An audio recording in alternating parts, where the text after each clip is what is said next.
You're overwhelmed. I get it. But you could take overwhelm completely out of your vocabulary. And when you can master these 3 simple steps, you won't stay there in overwhelm for any more than 5 minutes. So what is step number 1? Step number 1, if you're waking up in the morning feeling overwhelmed, then wear what you wore yesterday. Throw your clothes on a chair the night before what you wore yesterday. Change your socks and all the other things, but wear what you wore yesterday. Eliminate that decision fatigue. Become that Steve Jobs and just wear the same thing every day, especially if you're an entrepreneur and you work from home. The only cute thing you need is if you're going on a Zoom, have a cute top and then go right back to wearing what you wore yesterday. So that's step number 1. And step number 2 comes from, and I'll tell you the story of, I am part of this amazing global mastermind of fellow change workers across the world. And I got the privilege to listen in as others were being coached. And we'll call him Sean. Thank you, Sean. Was being coached at that moment. And he said something, I'm taking notes and absorbing everything that I can. He said something that completely rocked my world and changed everything. And this is what he said. Well, you know that I've taken the word overwhelm out of my vocabulary. And I didn't hear anything else. I was writing this down, and this hit me like a bolt of lightning from above. What if I just took overwhelm out of my vocabulary? What if it was something that just did not exist? Well, I knew it existed, but I was in a state where I was overwhelmed in my entrepreneurial journey. I had invested thousands in companies that were supposed to provide me certain services, a funnel, YouTube marketing, a platform to host all my calls, and a calendar and a sales funnel, and all of these things that had not delivered what they said they would. And I felt overwhelmed by the amount that I had invested. I knew it was an investment in myself, and that is priceless.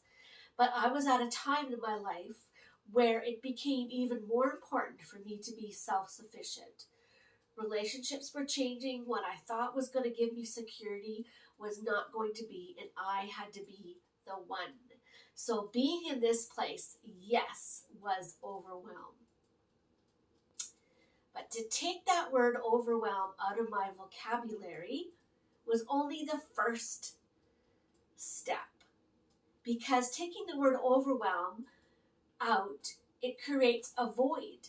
And there remains in there, what? A big black hole of what? And so I said, I need to replace that with something. And so I sat there and I worked on this over the next few days, and I asked the still small voice, and he came through. So what can I do to replace the overwhelm is access my resourcefulness. So in very practical steps, the first one you remember was, if you're waking up overwhelmed, get up, put the same thing on that you wore yesterday. Step number 2 is go to Starbucks or your favorite coffee shop. Get out of the office. If you have a home office, get out of your home office.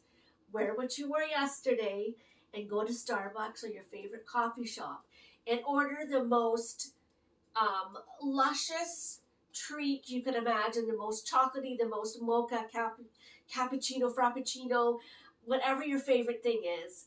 Order that and sit down as a treat to reward yourself for getting this far. And sit down and make a list of what you can do right now with these things in your head. What is the next right thing?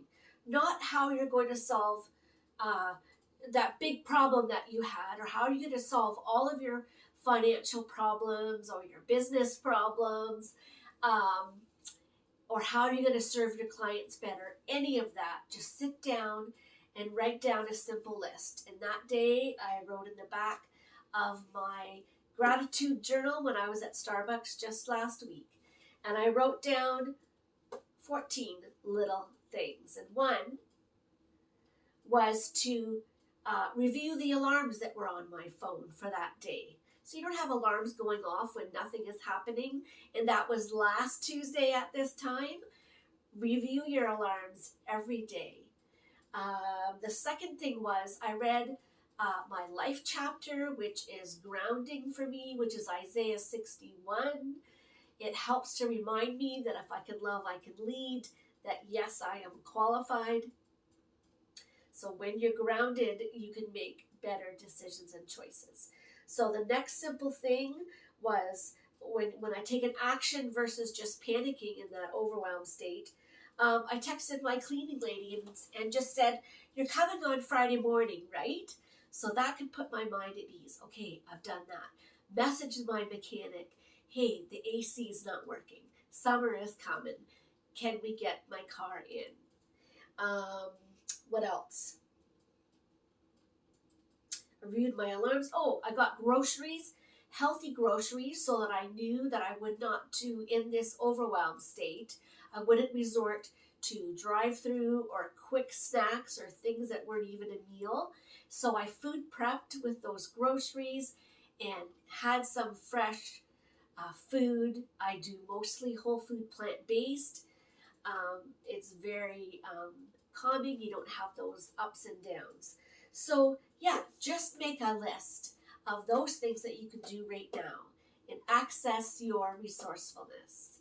So I have a freebie here for you. Down in the link below in the description, you will find 25 ways to access your resourcefulness right now.